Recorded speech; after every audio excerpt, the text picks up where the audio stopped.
আসসালামু আলাইকুম।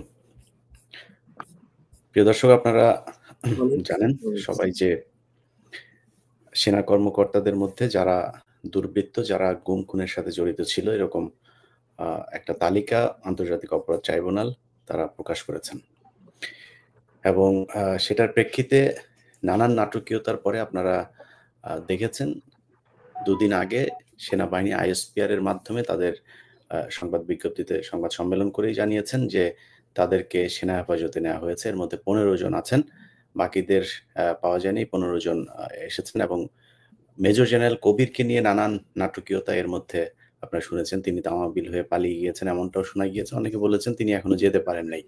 কিন্তু যেতে পারুক আর না পারুক সেনাবাহিনীর এই অফিসার সে যদি পালিয়ে যায় বা পালিয়ে থাকে দেশের ভেতরে সেটার দায়ও সেনাবাহিনীর।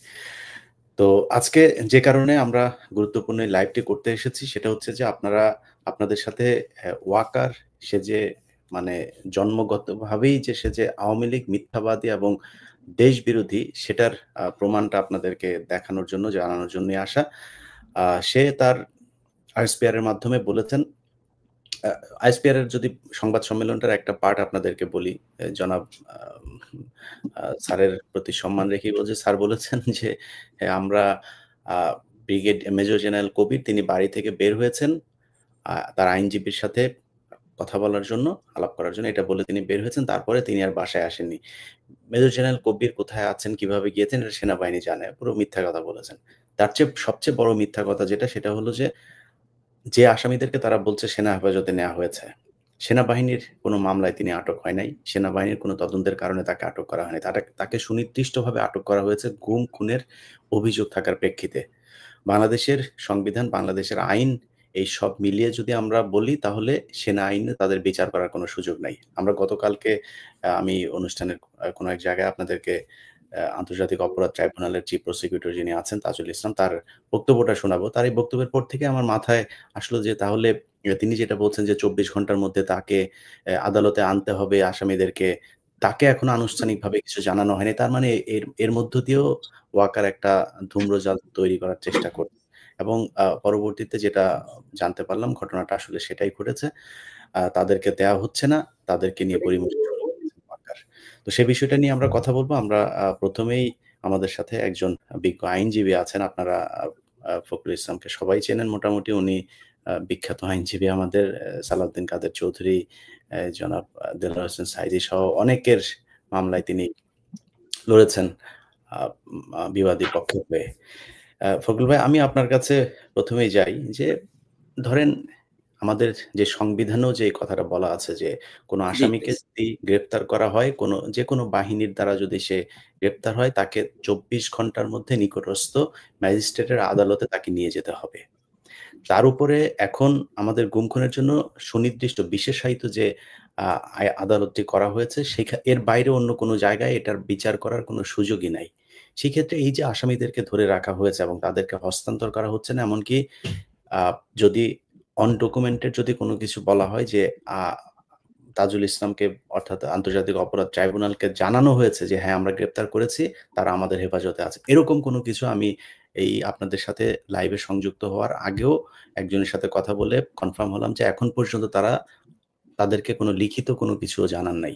এটা আমাদের আইনের ব্যত্যয় হচ্ছে কিনা?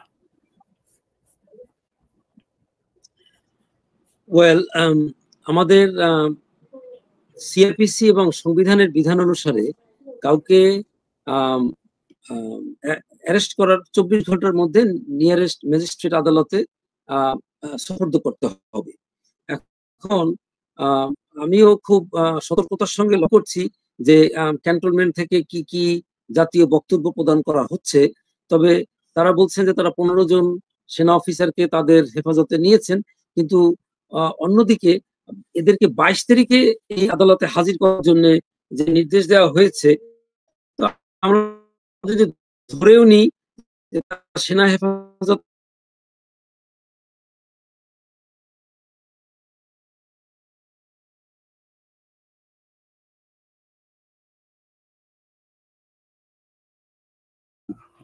আমরা আইনজীবী মহোদয়ের কাছে আমরা একটু পরে আসি। অ্যা যেহেতু এই ঘটনাটার সাথে ওতপ্রোতভাবে জড়িত ছিলেন আমাদের হাসিনুর রহমান বীর প্রতীক। স্যার আপনার কাছে যাই। আমরা তো নিশ্চয়ই আশা করেছিলাম আমি আমার ব্যক্তিগত একটা বিষয় আপনাদের সাথে শেয়ার করি। আমি একটা ভিডিও তৈরি করেছিলাম। আমি ভিডিওটা রেকর্ড করেছিলাম একদম সেনাবাহিনীকে প্রচন্ড রকমের প্রেইজ করে যে তাদেরকে ধন্যবাদ এবং সেনাবাহিনী আশা করি এর মাধ্যমে তারা তাদের ভুলগুলো শুধরে তারা জনগণের পক্ষে দাঁড়াবে। আমি সেই ভিডিওটা দেওয়ার আগেই এই ঘটনাগুলো যখন দেখলাম ওই ভিডিওটা আমি হোল্ড করেছি। এটা দেওয়ার মতো সময় বোধহয় এখনো আসে নাই। এখনো মনে হয় সেনাবাহিনীর বিরুদ্ধে আমাদেরকে কথা বলতে হবে। আপনার আপনি এটার সাথে সেই শুরু থেকেই আছেন গুম-খুনের এই বিষয়গুলোতে। আপনার কাছে কি মনে হয় এটা নিয়ে কি তারা নতুন করে কোনো ষড়যন্ত্র করবার চেষ্টা করছে কিনা? বিসমিল্লাহির রহমানির রহিম। ইলিয়াস ভাই এখানে আসলে কোনো স্কোপ নাই। যখনই স্বীকার করতে আমাদের কাছে ফখরুল ভাই আপনার কাছে আসছি আমরা আবারও। যখনই সেনাবাহিনী স্বীকার করছে আমার কাছে আছে, আমার হেফাজতে, তখন তাকে ২৪ ঘন্টার মধ্যে আদালতে হাজির করতে হবে। ওখান থেকে নেক্সট ডিসপোজাল আর বেশি কোথায় থাকবে? আদালত বলে নাই যে স্যার যেটা বললেন ব্রিগেডিয়ার হাসান নাসির স্যার যে ৫৪ নম্বর ঘরটাকে সিল মানে ঘোষণা করা হয়েছে। আদালত তো নিয়ে যাওয়া হয় নাই। নেওয়ার পর আদালত বলবে তাকে জেলে নেওয়া হোক। এটা আদালতের সম্পূর্ণ এখতিয়ার। আদালত যদি মনে করে না বীরের কাজ করছে এই সেনা কর্মকর্তারা, জঙ্গি দমন করে শেষ করছে, এটা জঘন্যতম কাজটা বীরের কাজ, তারা চাইলে আদালত ইচ্ছা করলে 5 স্টার হোটেলেও রাখতে পারে। কোনো সমস্যা নাই। এটা আদালত সিদ্ধান্ত নিবে তারা কই যাবে। এনে আবার তাজুল ভাইয়েরও কিছু করার নাই, আমাদেরও কিছু করার নাই, সেনাপ্রধানের কিছু নাই। সেনাপ্রধান না নেওয়া মানে হলো গিয়ে আইনের ব্যত্যয় ঘটতেছে। এই আইনের ব্যত্যয় ঘটা এটাও একটা অপরাধ। এবং ভালো অপরাধ। ২৪ ঘন্টার মধ্যে না নিলে তাকে যেকোনো ধরনের দণ্ড দিতে পারে আদালত। এই দণ্ড এমনও হইতে পারে এরকম জেনারেল কয়টা খালি বাড়ি চলে যাবে। যেই দিন রায়টা ঘোষণা হয়েছে ওই দিন থেকে কারো চাকরি নাই। ১৫ জনে যারা চাকরিরত ছিলেন। সুতরাং তারা আর সেনা কর্মকর্তা না। তাদের প্রোটোকল কি হবে সেটা জিজ্ঞেস করতে পারে। বরখাস্ত না অবসর তাও দেওয়া হয় নাই। এখন জেনারেল ওয়াকার এত বিজ্ঞ কেমনে হইলো আমি জানি না। তার কে এগুলি বুঝাইতেছে, বিপদ ডাকতেছে। তবে যেহেতু স্যার বললেন যে ৫৪ নম্বর বিল্ডিংকে ঘোষণা করা হইছে। এই ঘোষণার দায়-দায়িত্ব খরচ কে বহন করবে? এটা তো বহন করার কথা হোম মিনিস্ট্রির, অর্থাৎ জেল কর্তৃপক্ষ, আইজিপি প্রিজন। এবং ওইখানে গার্ড থাকবে আইজিপি প্রিজনের, নো সেনাবাহিনীর গার্ড। জেল কোর্টের নিয়ম কানুন ওখানে প্রযোজ্য হবে। যদি এটা কইরা থাকে ৫৪ নম্বর বিল্ডিংটা। বাট আমি মনে করি দুঃখজনক। আমি ১ম থেকে ছিলাম। আমি একটা কালকে রাতে মেসেজ পেলাম আর্মি স্যারের বিষয়ে, আর্মি স্যারকে যে অফিসারটা সহজমিনে যে গ্রেপ্তার করে নিয়ে আসা হয়েছিল সেটা হলো বিডিআর-এর ওই জেনারেল আমিন। তার হয়তো ৩ দিন পর মনে হয় রিটায়ারমেন্টে যাবে। এখন এফডিতে ছিল একটা, সে পালানোর চেষ্টা করতেছে। তার নাম ড্রপ করছে। আসলে আইন কানুনের মোতাবেক এই অফিসাররা কোনদিন বহুবার জিজ্ঞেস করা হয়েছে আইসিটিতে নিয়ে ইন্টারোগেশনে কোনো কথা বলে নাই। এখন যদি তারা এখানে থাকে কোনো কথা না বলে, এর দায়-দায়িত্ব হোম মিনিস্টার নিতে হবে। অর্থাৎ ঢালাও বিচার হবে। ঢালাও বিচারটা কি হবে? যে কম অপরাধ করছে সে বেশি দণ্ড পেয়ে যাবেন। কারণ আপনারা তো অনুতপ্ত হন নাই। সেনাবাহিনী অফিসাররা অনুতপ্ত হয় নাই। এবং সেনাবাহিনীর এই যে একটা গর্হিত কাজ এটা বিশ্বাসই করে না। মনে করে দায়িত্ব পালন করছি। এই জায়গায় হলো সমস্যা। আপনারা খেয়াল করছেন কিনা আইজিপি, আমাদের পুলিশের আইজিপি, সে কিন্তু কোনো সুবিধা পায় নাই। জেলে আছে। কি এমন রত্ন এরা আমাদের দেশ মানে এই অপরাধ করার জন্য তারা এখানে থাকবেন? তাদের অপরাধ ক্রাইম এগেইনস্ট হিউম্যানিটি। একটা হলো অপরাধ দেশের জন্য অপরাধ। যেটা হলো জেনারেল রেজাকুর হায়দার। দেশের জন্য কাজ করতে দেয় অপরাধ যদি করে মানে তাকে তো আমরা ছাড় দেইনি।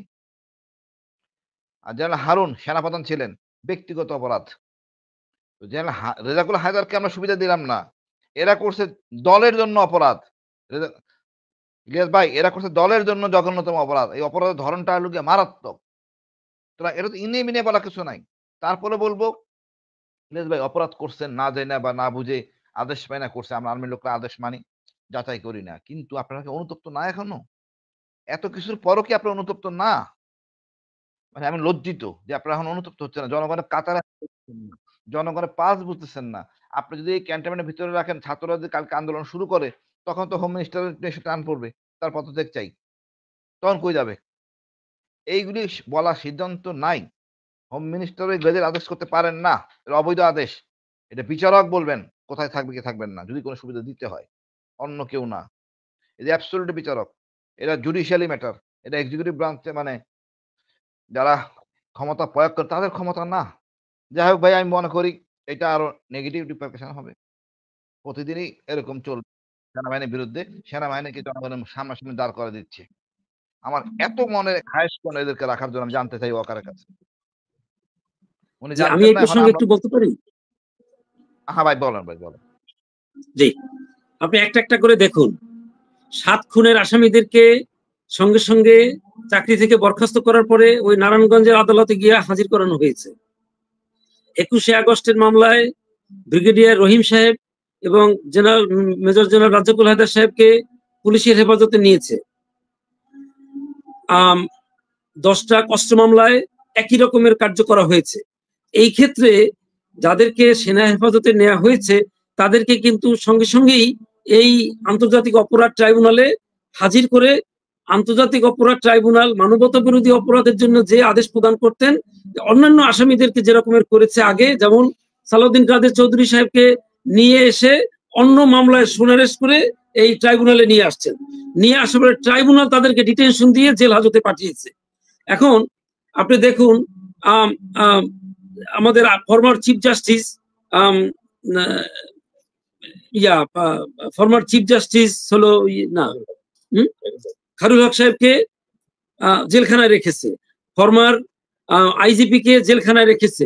তো ওনারা আজকে একজনে একটা ফেসবুকে কমেন্ট করেছে যে ওনারা কোথার নন্দদুলাল যে ওনাদেরকে একটা সেনা হেফাজতে রেখে এখন বিভিন্ন রকমের প্রোটেকশন দেওয়ার চেষ্টা হচ্ছে। সেটা এই ফেসবুক ঘাটলে আজকে অনেকেই একই রকমের মন্তব্য করেছে। কাজে আমি আইনজীবী হিসেবে বলবো যে ওনাদেরকে সেনা হেফাজতে নেওয়ার সঙ্গে সঙ্গেই আন্তর্জাতিক অপরাধ ট্রাইব্যুনালে যেখান থেকে ওনাদের বিরুদ্ধে ওয়ারেন্ট দেওয়া হয়েছে সেইখানে সোপর্দ করা উচিত ছিল। না ভাই জি, আমাদের বিচারক যদি এখন ডেকে এডজুটেন্ট জেনারেল বা সেনাপ্রধান, আপনি মনে আছে কিনা বিএনপি সময় আইজিপি কে ফাইন করা হয়েছিল মাত্র 2000 টাকা, চাকরি চলে গেছে। এখন তাদের সেই অবস্থা যাচ্ছে। এটা এমন কিছু হইয়া জানে রত্নরা তাদেরকে সেপারেট ট্রিটমেন্ট দিতে হবে। They has to follow the normal rule. আমার মনে আছে শহীদুল হক, ওই আইজিপি সাহেবের নাম ছিল শহীদুল হক। ওই পর্যায়ে যাচ্ছেন এনারা। ওনারা বিচারকের হাত কত লম্বা, চেয়ার পান নাই। খালেদা জিয়া হাসিনার ব্যাপারে এটা সেপারেট কেস। এনারা এই ট্রিটমেন্ট পাবেন নাকি দেশের জন্য করছেন না দলের জন্য করছেন? আর কি কাজটা করছেন? জঘন্যতম মানবিক অপরাধ। তো ওয়াকা সাহেবের গায়ে রক্ত এতদিন মনে করতাম সহজ সরল, সারা অঙ্গে উনি আওয়ামী লীগ। এই যে কটা জেনারেল তার সাথে জড়িত সব কটাকে বাড়ি পাঠাইতে হবে, এ রাখা যাবে না। এদের দিয়ে নির্বাচন করা যাবে না, পরিষ্কার সব কথা। এদের দিয়া ইলিয়াস ভাই নির্বাচন করানো যাবে না। এরা দুষ্ট এবং এরা মানে অপরাধী। সুতরাং এদেরকে দিয়ে আমরা নির্বাচন করি না এবং এর দেশের জন্য ক্ষতি হবে। স্বরাষ্ট্র উপদেষ্টা বিতর্কিত হলেন করে থাকেন কাজটা। ধন্যবাদ ভাই। না, এটা যে তারা যে বিচার করতে পারে না এটার প্রমাণ তো তারা আগেই রেখেছে। হাসান নাসির, ব্রিগেডিয়ার জেনারেল হাসান নাসির, আপনি এখনো কিছু বলেন নাই, বলেন আপনার প্রিয় সেনাবাহিনীর সেনাপ্রধান যা করছে কেমন লাগছে আপনার কাছে? আনমিউট করেন স্যার, আনমিউট করেন। জেনারেল ওয়াকার বলেছিল যে ডক্টর ইউনূসকে সে বুকে পাথর বেঁধে মেনে নিয়েছে। আমার মনে হচ্ছে আমার বুকটাই পাথর হয়ে গেছে। আমার বুকে পাথর আর বাধা লাগে নাই। গত কয়দিন ধরে বা গত 1 বছর 2 মাস ধরে যে কার্যক্রমগুলো হচ্ছে, আমার নিজের বাহিনী, যে বাহিনীতে আমি সসম্মানে চাকরি করে এসেছি, হাসিন যে অবদান এই বাহিনীতে রেখে এসছে, শুধু এই বাহিনী না, পুলিশ, র্যাব সবখানেই আমরা যেভাবে দেখছি বাহিনীর অধপতন প্রতিটা ক্ষেত্রে, গত আগস্টের সেই সময়কার দাবি যদি জেনারেল ওয়াকার মেনে নিত, আজকে সশস্ত্র বাহিনী বা সেনাবাহিনীকে এইরকম লজ্জাজনক পরিস্থিতি ফেস করতে হতো না। কিন্তু সেনাবাহিনী প্রধান এবং তার সাঙ্গপাঙ্গ, যেহেতু তারা আমাদেরকে তাদের শুভাকাঙ্ক্ষী মনে করে নাই, তারা তাদের পূর্বতন যারা মাস্টার ছিল, পলিটিক্যাল মাস্টার, তাদের অ্যাডভাইসে তারা চলছে এবং তাদের যারা লেসপেন্সার এখনো সরকারে আছে তাদের কথা মতো চলে কিন্তু আজকে তার এই অবস্থা। এবং সশস্ত্র বাহিনীকে একটা জনগণের সাথে, 18 কোটি জনগণের সাথে একটা বাহিনীকে কিন্তু আলাদা করে দাঁড় করেছে। এই যে আলাপগুলো অলরেডি হয়েছে সেটা কিন্তু যথেষ্ট। যেখানে একজন প্রধান বিচারপতি তার সিরিয়াল ওয়ারেন্ট অফ প্রেসিডেন্সে সে 4 নম্বরে, আর একটা কর্নেল কোথায় সে, and he is not a colonel now, he is dismissed colonel. Warrant issue হওয়ার সাথে সাথে কিন্তু যখনই শোন অ্যারেস্ট সাথে সাথে হি ইজ ডিসমিসড। একটা ডিসমিসড কর্নেল হোক আর জেনারেল হোক, তাকে কোন প্রাধিকারে সেনাবাহিনী এই একটা বিল্ডিং এর মধ্যে রেখে সাবজেল ডিক্লেয়ার করতে চাচ্ছে? এটা একটা অনৈতিক কাজ। এটা যদি এফজিসিএম কোর্ট মার্শাল হতো, যে সেনা কোর্টে বিচার হচ্ছে, তাদেরকে জেলে হস্তান্তর করা হয় না, সেনাবাহিনীর ভিতরে একটা স্থানকে।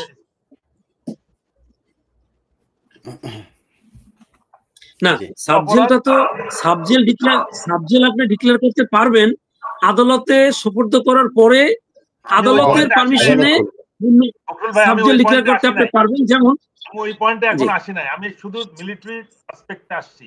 যদি এটা মিলিটারি অ্যাক্টের আওতায় বিচার হতো, সেই ক্ষেত্রে ক্যান্টনমেন্টের ভিতরে এটা রাখা হয়, তাদেরকে কখনো সিভিল কাস্টডিতে রাখা হয় না। বাট এটা যেহেতু মানবতার বিরুদ্ধে অপরাধ এবং ইন্টারন্যাশনাল ক্রাইমস ট্রাইব্যুনাল কোর্টের ওয়ারেন্ট, এটা কিন্তু আদালত ডিক্লেয়ার করছে, এটা কিন্তু চিফ প্রসিকিউটর তার আদেশ না। আদালতের ডিক্লেয়ার্ড আদেশের পরিপ্রেক্ষিতে সেনাবাহিনী নিশ্চিত করেছে যে তারা অ্যারেস্ট করছে 15 জনকে, এবং আদালতের আইন অনুযায়ী, দেশের আইন অনুযায়ী, যেটা সবাই অলরেডি বলেছেন, 24 ঘন্টার মধ্যে পুলিশ কাস্টডিতে তাদেরকে হ্যান্ড ওভার করতে হবে। বাট আমার যেটা মনে হচ্ছে, হোম মিনিস্ট্রি স্বতঃস্ফূর্ত হয়ে সাবজেল ডিক্লেয়ার করছে, আর্মির দ্বারা ইনফ্লুয়েন্স হয়ে কিনা এটা যাচাই করার বিষয়। এটা নিঃসন্দেহে উনি যেহেতু প্রাক্তন সেনা কর্মকর্তা, সেই হিসেবে উনি করেছেন কিনা, আদালতের এই ব্যাপারে কোনো আদেশ আছে কিনা আমরা কিন্তু জানি না। তাহলে আদালতে তারা রিপোর্ট করার পরে তারা কোথায় থাকবে এবং সেটাকে সাবজেল করা হবে না জেলের ভিতরে রাখা হবে, এটা তো আদালতের কোর্টের মধ্যে ডিসিশনটা হবে। কোন পরিপ্রেক্ষিতে এটা হলো, এটা নিশ্চয়ই এটা আমাদের জনগণের জানার অধিকার আছে। আমরা কিন্তু এই দাবিটা করতে চাই জনগণ, আমি কিন্তু জনগণ হিসেবে জানতে চাচ্ছি, একজন ন্যায় বিচার প্রার্থী বাংলাদেশের নাগরিক।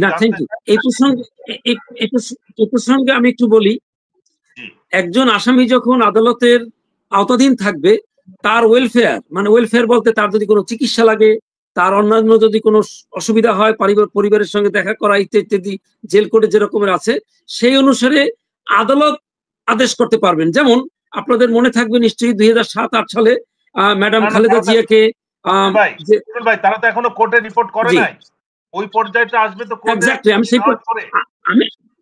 আমি আপনার সঙ্গে একমত হই, সে কথাটা বলছি যে তাদের ওয়েলফেয়ারটা আদালত লুক আফটার করবে। এটা হোম মিনিস্ট্রির বিষয় আপাতত নয়, কারণ তারা তো এখন আদালতের কাঠগড়া পেরিয়ে, চৌকাট পেরিয়ে আদালতের মধ্যে আসে নাই তো এখন পর্যন্ত। কাজেই তাদের ওয়েলফেয়ারটা কে দেখাশোনা? থ্যাংক ইউ, এইটা হলো আমার পয়েন্ট। আমার হলো স্ট্রিক কথা যে একজন, তারা যখন ওয়ারেন্ট হয়েছে, তাদেরকে ওই আদালতে সুপর্দ করে আদালতের কাছে বলতে হবে যে আমরা ওনাদেরকে হসপিটালে রাখতে চাই, পিজি হাসপাতালে রাখতে চাই, ইত্যাদি ইত্যাদি, অন্য যে রকমের ব্যবস্থা আছে সেইটা করতে হবে। কিন্তু না, সেটা অন্য জিনিস। পিজি হাসপাতালে ভালো থাকার ব্যবস্থাও আছে, সেটাও হইতে পারে হয়তো। যেমন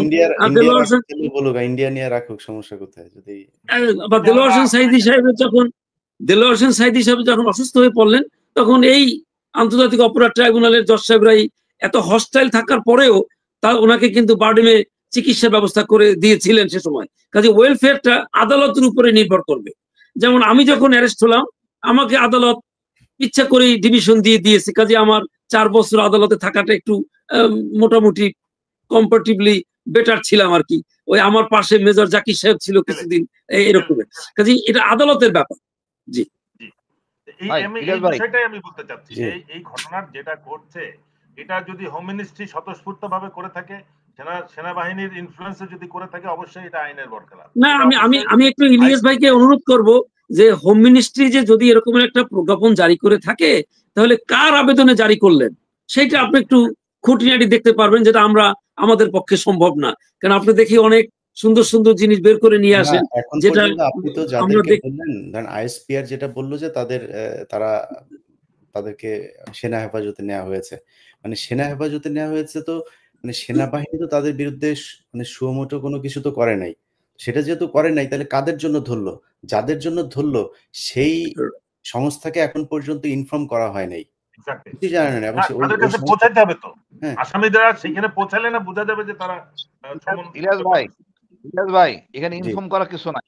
ধরবে, 24 ঘন্টার মধ্যে আদালতে নিতে হবে।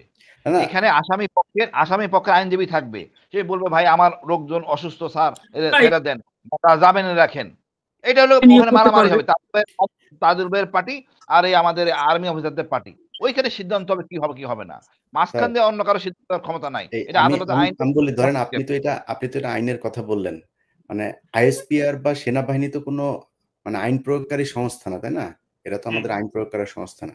আচ্ছা, এখন আইএসপিআর যখন বললো যে আমি একজন আসামিকে ধরেছি, আপনি বললেন আমি ধরেছি, যেই সংস্থার ধরার কথা তাদের কাছে আপনি জানান নাই, তাদেরকে কিচ্ছু বলেন, এটা হচ্ছে একটা জাস্ট জাতিকে আই ওয়াশ করা, যে এদেরকে আমরা এই করা হয়েছে, এটা এটা নাথিং এলস। আপনি যদি নাকি ধরে থাকেন তাহলে তাকে তো জানাইতে হবে অ্যাটলিস্ট, যখন জানাবেন তখন সেটা আমি প্রসিডিউরের ভেতরে ঢুকলাম যে ওকে ঠিক আছে এখন আপনাকে 24 ঘন্টার মধ্যে আসতে হবে। আইএসপিআর বললো যে আমরা তাদেরকে হেফাজতে নিতে, আইএসপিআর কে? না, আইএসপিআর সেটা বলার কেউ না। আইএসপিআর নিজস্ব কোনো বিষয় যদি তারা বক্তব্য দিতে চায় সেটা দিতেই পারে, কিন্তু আমি মনে করি যে আইনগতভাবে তারা এখানে ফাঁক রেখেছে, যেটা আমরা বলছি যে কন্টেম্প্ট অফ কোর্ট বা এই ধরনের কোনো কিছুতেও যেতে চাই, সেই ক্ষেত্রে আমাদেরকে মানে জানতে হবে যে এই আসামিগুলো আসলেই কোন সংস্থা আটক করেছে। আসলে এখন পর্যন্ত তারা আটক হয় নাই, এবং আমি খুব বেশি সারপ্রাইজড হব না যদি নাকি তাদেরকে 2 দিন পরে আইএসপিআর ফোন করে বলে যে আমরা তাদের এখানে রেখেছিলাম, ক্যান্টনমেন্টে থাকতেছিলাম, ক্যান্টনমেন্ট থেকে তারা মাটি খুঁড়ে তারপর ভিতর দিয়ে কোথাও চলে গেছে। এটা বললেও খুব হাসাহাসির কিছু থাকবে না এখানে। না তাহলে মানে আমি একটা জিনিস সবসময় একটু আশ্চর্য হই যে মানে আইন মানতে সমস্যা কোথায়? তারা যারা অপরাধ করেছে বলে অভিযোগ আসছে তাদের আপনারা যদি হেফাজতে নিয়ে থাকেন তাহলে তাজুল সাহেবকে ফোন করে বললে হয় যে আমরা ওনাদেরকে হেফাজতে নিয়েছি, আপনার আদালতে কালকে আমরা ওনাদেরকে সোপর্দ করব, যাতে চৌকাট পেরিয়ে আদালতের মধ্যে ওনারা আসতে পারেন। তারপর আদালত সিদ্ধান্ত নেবে যে ওনারা কোথায় থাকবেন। এরপরে যদি কোনো তরফ থেকে একটা দরখাস্ত আসে ঠিক আছে ওনাদেরকে অমুক জায়গায় রাখা হোক এবং সাবজেল ডিক্লেয়ার করা হোক, সেটা আদালত সিদ্ধান্ত নেবে। কিন্তু মানে আইন না মানার প্রবণতাটা যে একটু বেশি মাত্রায় গিয়েছে, সেটা শেখ হাসিনার জমানার মতোই তো মনে হচ্ছে, ওনারা যা খুশি তাই করতে পারেন। সেটা আমার মনে হয় আইনের নিয়মের মধ্যে আনা উচিত, এটা আমার একটা অভিমত। আমার এই বিষয়ে যেটা একটা বক্তব্য, আমি হাসিন একটু বলি, এই বিষয়ে যেটা সব থেকে ভয়ঙ্কর বিষয় সেটা হচ্ছে যে যখন এটা কার্যকর হবে তখন পুলিশ হেডকোয়ার্টার থেকে একটা চিঠি আসবে, আমরা আমাদের আইজি এবং পুলিশ অফিসারদেরকে আলাদা একটা বিল্ডিং এর মধ্যে রাখতে চাই। সুপ্রিম কোর্ট থেকে একটা চিঠি আসবে, আমাদের চিফ জাস্টিসকে কোর্ট প্রেমিসেসে জেল ডিক্লেয়ার করে রাখতে চাই। সচিব যারা আছে তাদের একটা আসবে, সংসদ ভবন থেকে আসবে, আমাদের প্রাক্তন মন্ত্রী এমপিদেরকে আমরা রাখতে চাই।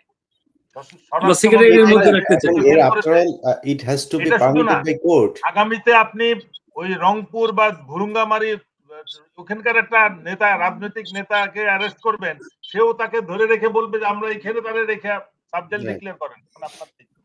তারা আবেদন জানাইতেই পারে, বাট কোর্টের পারমিশন তো এটা পারমিট করতে হবে, তো কোর্টে অ্যালাউ করতে হবে। এটা একটা ভয়ঙ্কর প্যান্ডোরা বক্স খুলে যাবে। এটা কেবলমাত্র রাষ্ট্রপ্রধান বা সরকার প্রধানদের ক্ষেত্রে যে এক্সেপশনটা আছে, এরশাদের জন্য আছে, বেগম জিয়া এবং হাসিনার জন্য আছে।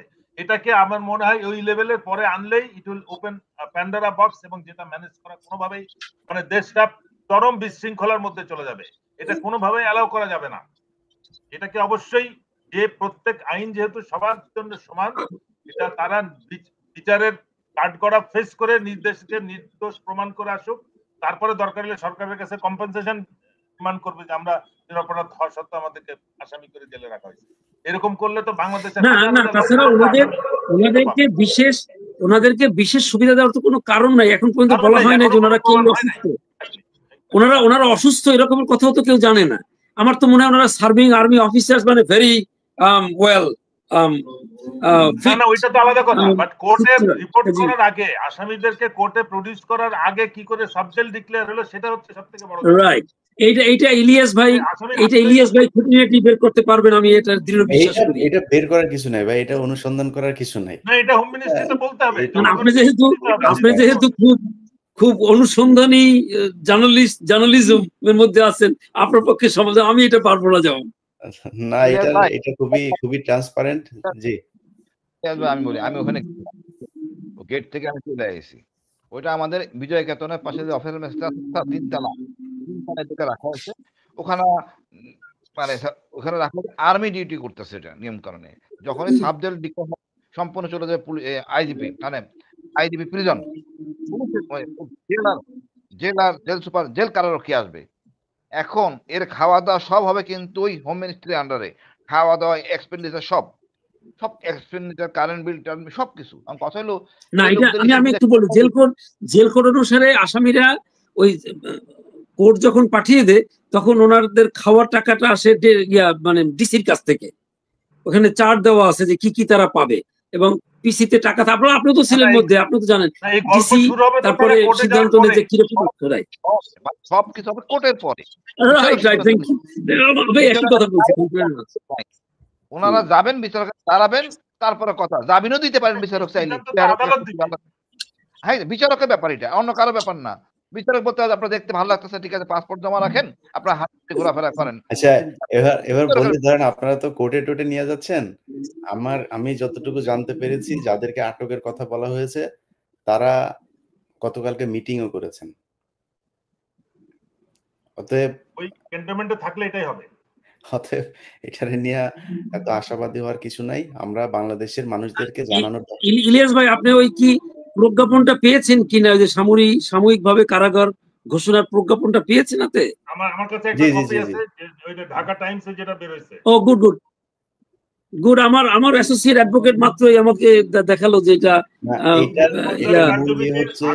আপনারা যে সরাসরি 541 এর এক প্রিজেন্স অ্যাক্ট 1894 ধারা 3B, ঢাকা সেনানিবাস বাসার রোডের সংলগ্ন উত্তর পাশের এমইএস বিল্ডিং নাম্বার 54 নম্বরকে সাময়িক কারাগার হিসেবে ঘোষণা করা হয়েছে। এটা যে কাদের জন্য করা হয়েছে এটা তো নিশ্চিত না।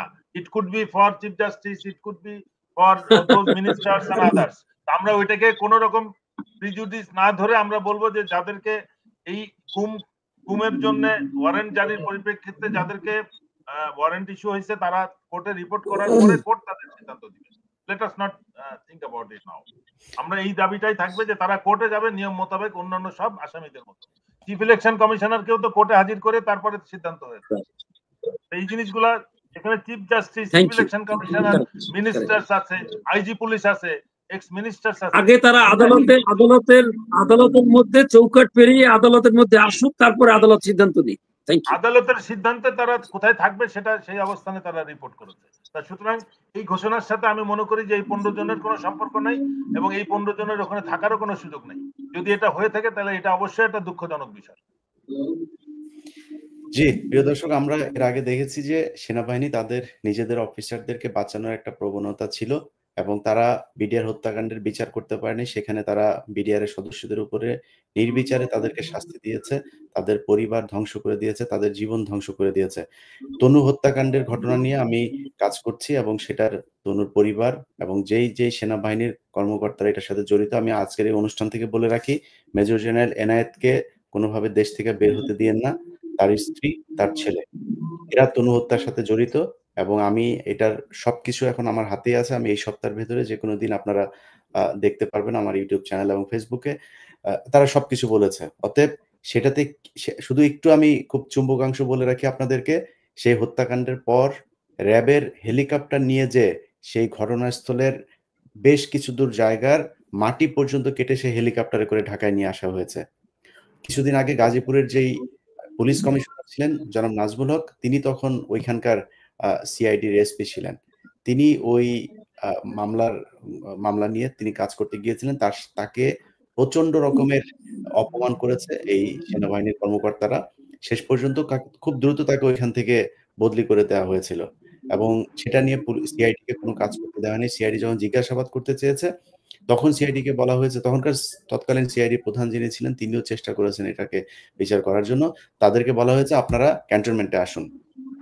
কুমিল্লা ক্যান্টনমেন্টে নিয়ে যাওয়ার পরে কয়েকজন অফিসার দাঁড়ানো ছিল, বলছে আপনারা আমাদের সামনে জিজ্ঞেস করেন, কি প্রশ্ন করবে সেই প্রশ্নের মধ্যেও তারা বাধা দিয়েছে। আমি এই সব পক্ষের বক্তব্য নিয়েছি, কে কি করেছিল, কখন কি হয়েছিল সবকিছু আপনারা দেখতে পারবেন। অতএব সেনাবাহিনী ফেলুর, তাদের নিজস্ব যেই কর্মকর্তাদের বিরুদ্ধে যে বিচার অভিযোগ আসে সেগুলোর বিচার করতে তারা শুধু তাদের সৈনিকদের ক্ষেত্রে খুব তৎপর, সৈনিকদের বিচারের ক্ষেত্রে 16 আনা করে, এটা করেই তারা সবসময় দায় সারে।